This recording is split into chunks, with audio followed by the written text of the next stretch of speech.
বাংলাদেশের প্রায় 1000-এর মতো মাধ্যমিক বিদ্যালয়ে আমাদের এই সঙ্গীত কার্যক্রম চলে। তার মধ্যে পঞ্চগড় জেলায় হলো প্রায় 36টি স্কুলের কার্যক্রম আছে। তার মধ্যে 29টা হলো বর্তমান চলমান, আর বাকিগুলো একটু অন্য কারণে বন্ধ হয়ে গেছে। এর মধ্যে এই পূর্ব দিকে ডুবা যে স্কুলটা, সেটা হলো আমাদের সংস্কৃতি মন্ত্রণালয়ের আন্ডারে। আমরা 2 জন শিক্ষক এখানে গান শিখতে আসি। আমি মোহাম্মদ আব্দুল রমজান সরকার, উনি হলো তবলা শিক্ষক অরুণ কুমার বর্মন।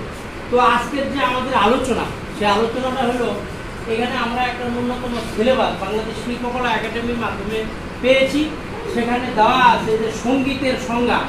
আসলে আমরা গত বছর অনেক গান টান শিখছি, কিন্তু সঙ্গীতের সম্পর্কে আলোচনা ওইভাবে হয় নাই, যদিও মানে কিছু টুকটাক আলোচনা হয়েছে, কিন্তু আমরা একটু বোর্ডে খাতা কলমে একটু আলোচনাটা মানে লিপিবদ্ধ করতে চাই বা লিখতে চাই। যেমন প্রথমেই 1 নম্বরে দেওয়া আছে বা ক নম্বরে দেওয়া আছে সঙ্গীতের সংজ্ঞা। আমরা আসলে জানি যে গীত, বাদ্য, নৃত্য এই 3টি যে ক্রিয়া সম্পন্ন করে তাকে সঙ্গীত বলে। আমরা একটু বলি তো দেখি, গীত গীত বলো একটা, বাদ্য ও নৃত্য, এই 3টি যে ক্রিয়া সম্পন্ন করে তাকে সঙ্গীত বলে। সঙ্গীত 2 প্রকার, একটা মার্গ সঙ্গীত আর একটা হলো দেশীয় সঙ্গীত। মার্গ কথার অর্থ হলো শাস্ত্রীয় সঙ্গীত, এটা তোমরা বলবা না। মার্গ মানে হলো শাস্ত্রীয়, শাস্ত্রীয় মানে হলো উচ্চাঙ্গ সঙ্গীত। আর যেটা বললাম দেশীয় সঙ্গীত, দেশীয় কথাটার অর্থ হলো লঘু সঙ্গীত। লঘু কথাটার ভালো নাম হলো সাধারণ সঙ্গীত। তাহলে একটা হলো উচ্চাঙ্গ সঙ্গীত আর একটা সাধারণ সঙ্গীত। পয়েন্ট হলো 1 নম্বরের পয়েন্ট, উত্তর শেষ। এবার আমরা 2 নম্বরে দেবো সঙ্গীতের ব্যবহৃত স্বর সমূহ। সঙ্গীতের ব্যবহৃত স্বর হলো মোট 12টি। কয়টি?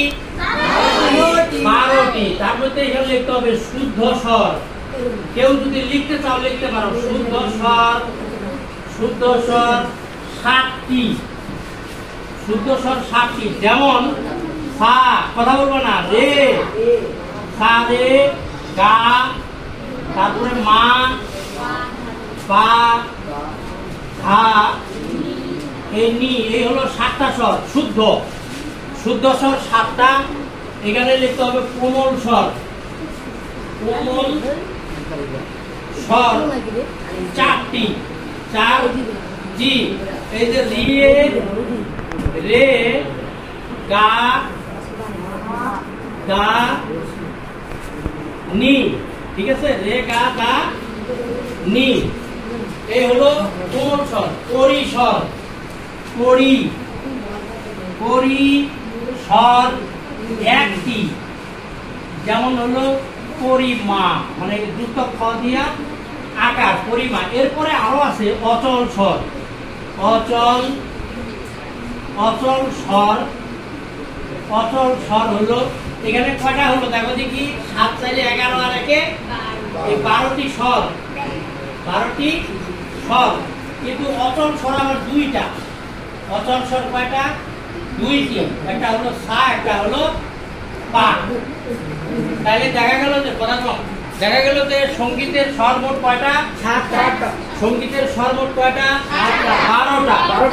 12টার মধ্যে শুদ্ধ স্বর কয়টা? 7টা। কি কি? সারে গা মা পা ধা নি, হলো শুদ্ধ 7 স্বর।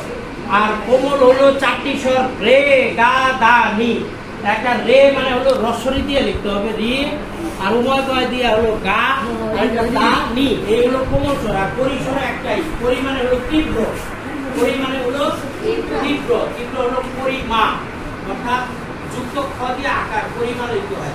কোমল পরির ব্যবহার তোমরা এইভাবে বুঝবা না, যখন সঙ্গীতের পুরো বই থেকে গান উঠাবো তখন প্রয়োজন হয়।